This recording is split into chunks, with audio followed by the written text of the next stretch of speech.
Welcome to day one of the free trial of my Short Sale Your Home and Get Paid to Do It home study course. Hi, I'm Andy Morris.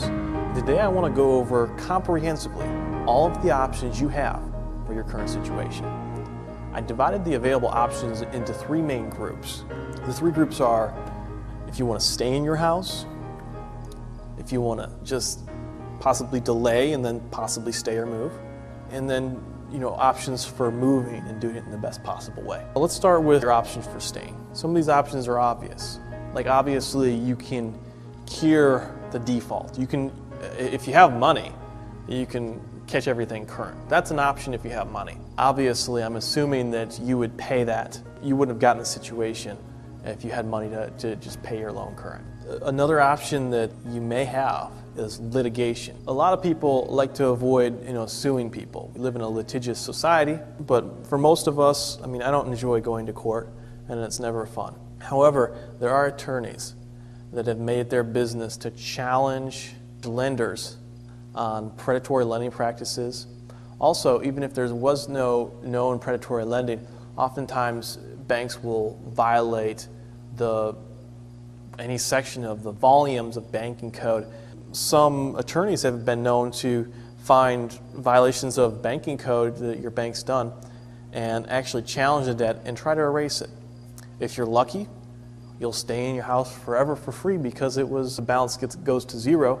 At the very least, most likely, it can become a delay tactic to give you more time to live in your house. Another way, if you want to stay in your house indefinitely and be able to do that, is Chapter 13. If you want to stay in your house, Chapter 13 bankruptcy is an option for some people. For most people, it doesn't work and it simply ends up being a delay tactic, which is not a bad thing. Chapter 13 bankruptcy is a federal court action that trumps all other court actions, foreclosure actions. And a trustee appointed by the federal court will actually call in all your creditors and force them to accept payment arrangements. Chapter 13 bankruptcy rarely works, although people often will be able to get into a payment plan that barely works for them. Typically, they are not able to stay into that plan. The trustee that's appointed, I've been told, has a financial incentive to create very aggressive payment plans that make it so that most people don't succeed in a Chapter 13 bankruptcy payment plan. If you make your payments on time every single time, a lender has to accept those payments. However, if you're a day late, any lender can pop out of the Chapter 13 and pursue you, say for foreclosure or some other, like a judgment or something like that. You have to be aware of that and be able to possibly even increase your income to increase your likelihood of being successful in a Chapter 13 plan. Another option that you may have is something called a partial claim. Partial claims are available for people who have FHA loans. A lender may be able to help you get out of foreclosure by actually making a claim on the FHA insurance. FHA insures or backs the loan. And so that claim ends up being extra money that you owe on top of the mortgage, but it'll bring you current. And then that amount of money that you borrow basically ends up being put on the back of the loan, and when it gets paid off, it has to be paid. It's something that if you have an FHA loan, it's an extra added benefit that can help you get out of your situation. Another option is loan modification program. Another option is a loan modification program. A loan modification is basically a complete change in the terms of the loan, where your lender actually redoes the loan. The lender has a lot of leeway to modify a loan when they choose to allow you to modify a loan. They can do things like extend the term to lower the payment. They can lower interest rates. Sometimes they increase the interest rates, but they'll take all the back payments and stick them at the back of the loan and try to make it affordable for you. They have a lot of different ways that you can modify a loan. Generally, a lender is going to try not to do a loan modification possible and possibly do like a forbearance plan instead, which requires you to put more money up front, and we'll talk about the forbearance plan.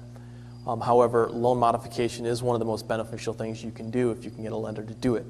More and more lenders in their desperate state are going straight to loan modifications that are not playing the games they used to several years back, where they try to force you into a much more difficult plan that just sent you into foreclosure. The forbearance plan is kind of like the sibling to the loan modification plan. A lot of people don't know the difference. It's very significant in that a forbearance plan, typically if you're already in foreclosure, they just pause it. They don't actually stop the foreclosure.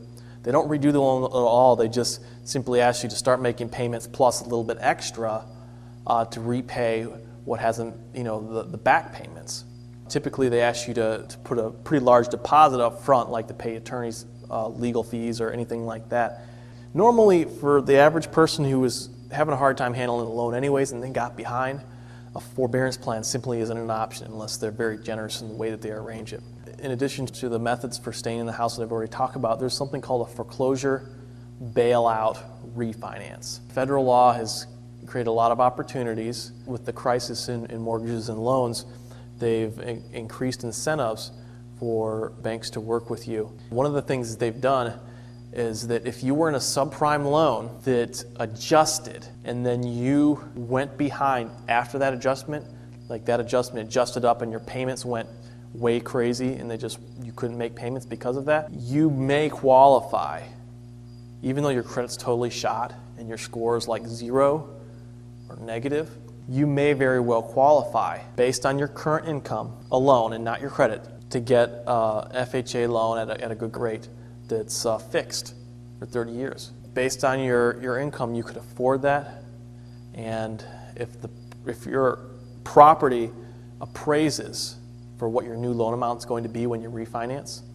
then that's something that very well could be an option for you and you should look into. For most people, refinancing is not an option in foreclosure. If you've gone 90 days late, your credit is so shot that no lender will touch you, except if you owe a very small percentage of what your house is worth, or if you fit into this foreclosure bailout refinance plan.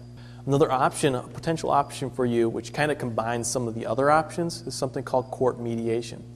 This is a relatively new phenomena. It didn't used to happen very often, but with all the things that are happening, with the crisis, the courts are getting into the situation, they're wanting to avoid more judicial foreclosures.